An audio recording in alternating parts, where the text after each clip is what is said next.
CBS News projects New Jersey Governor Phil Murphy has won his re-election bid. The race was much closer than expected in the blue state and follows Democrats' defeat in Virginia, raising concerns over the party's future.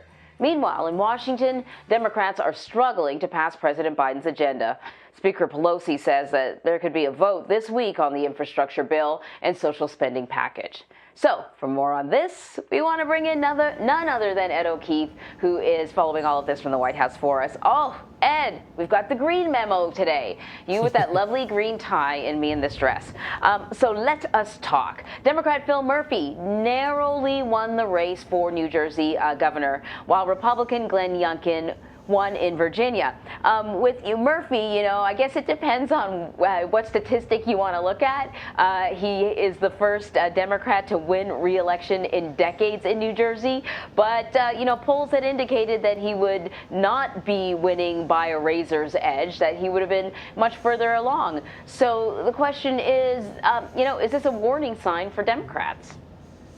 Absolutely. If anything, a reminder to them that while they had pretty hefty turnout in New Jersey and in Virginia, Republicans did too, or the Republican coalition did as well. And in both states, there were distinct messages from the Republican candidate focused on issues of concern to local voters. In Virginia, it was school issues, parental control of education or parental input into education.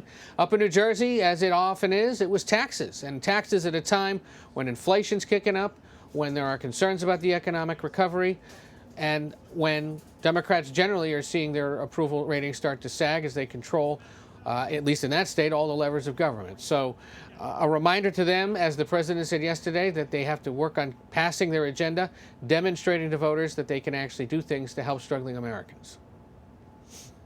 So is the lesson for Democrats, if you're running in a local race, stick to local issues, especially if, federal Democrats aren't getting much done anyways? Yeah, I mean, those are fundamentals, though. I mean, you would think that they would sort of keep that in mind at all times. I think where there where there might be a big reevaluation is how much do you talk about Donald Trump? It clearly didn't work in Virginia, in part because Glenn Youngkin, the Republican there, had done such a good job of separating himself from the former president, distinguishing himself as his own political entity. And it wasn't much of a factor in New Jersey, where the governor just assumed that he was going to be able to pull it off by a comfortable margin.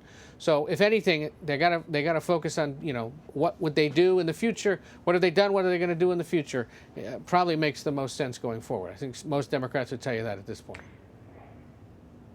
So pivoting to where you are, the Democrats in Washington, on Capitol Hill specifically, Nancy Pelosi, Speaker, says that there will be a vote this week on the social spending package.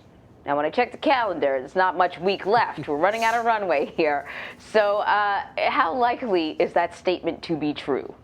We'll see. They've told us a few times in recent weeks that something was going to happen, and the deadline got pushed back. So part of the reason they want to start moving on this is there are some Veterans Day related recess days off, if you will, or days off from legislating, certainly. Excuse me. They would get very sensitive about suggesting it's a day off. But they won't be here in Washington doing their thing. And they want to do it now because the longer this bleeds into November, the more the approval of it or the popularity of it will start to sink. And the more fiddling that will be allowed, which is just going to cause this sort of far left versus middle of the party to go on. One key indicator of that, the Speaker said yesterday there will be 4 weeks of paid family leave in this legislation. Well, that's something that adds a considerable amount of money to it, and it's one of the reasons why Joe Manchin, key moderate in the Senate, said, I'm not okay with that because I have issues with our federal aid programs of all sorts potentially becoming insolvent in upcoming years. And so don't want anything to do with that, don't like that version as written. So even if it passes the House, there's no guarantee it's going to pass as written in the Senate, and that is what concerns a few dozen House Democrats who say, I don't want to vote for something like paid family leave, for example, just as an example, that then gets taken out of the bill in the Senate, because then my Republican opponent's going to run an ad that says they voted for a bill that was XXX trillions of dollars, when in the end the price might have been like Y trillion of dollars. Or they voted for parental leave and they still couldn't get it to you. So they're trying to avoid what's happened in the past, where the House passes something, the Senate changes it, sends it back to the House, and screws members of the House in their re-elections because they took a vote on something that might have been unpopular back home and ultimately didn't become law, or was so popular back home but got cut out of the bill that they suffer the consequences. That's really what's at the root of this disagreement between the two sides, is just this sort of general House-Senate, don't screw with us, Senate, because you did that with Obamacare back in 2009, 2010. You've done it on other legislation related to dollars and cents. We understand that the politics are a little different over in your side of the building. So let's try to figure out what can we pass here in the House that can be copy and pasted into the Senate virtually as written and not tweaked too much, so that it can then, if it has to be, approved again by the House real quick before it's sent to the President. That's why it's so hard for them to thread this needle. Let me ask you a little bit about Joe Manchin. I understand the concern about being fiscally responsible, and that's part of the reason why the people in his state put him there. They like that about him. It certainly feels, though, like there's very little that he is compromising on. Maybe there is something. Maybe there's something in the package that he's like, I don't really like it, but I'm going to go for it in the spirit of compromise. Am I not reading this right? Is he compromising? So we've asked that question over here, certainly, and they don't really like to get into it. I think what he's trying to show his party is several of you are over here on screen left, right? And I'm about here, just to the middle. And so's most of the country. And so's most of our Republican colleagues.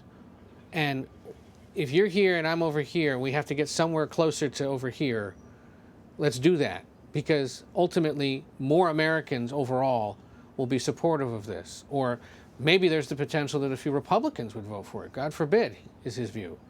And I just think what he continues to try to sort of say to his party is, I get that a lot of you are from parts of the country where doing all this is ambitious and necessary and urgent and that you want to get it done. But you don't represent the entire country, nor do I. And we just have to see compromise. And that is what the Senate is supposed to be on paper. It's supposed to be the place that brings consensus together before it passes. It hasn't been able to do that in recent years. And love it or hate it, get annoyed by how long it's taking or not, Manchin sees himself as somebody who is trying to build consensus in an institution that is supposed to be one that builds consensus. Okay, that's very enlightening, Ed. Thank you very much. Like it or not, that's especially what he's doing. No, I mean, I like the way you explained it. I have a greater understanding of his moves, because sometimes it just seems like he's digging his heels in and nothing is getting done for anyone, but that explains a lot. Ed O'Keefe, thank you so much. Take care.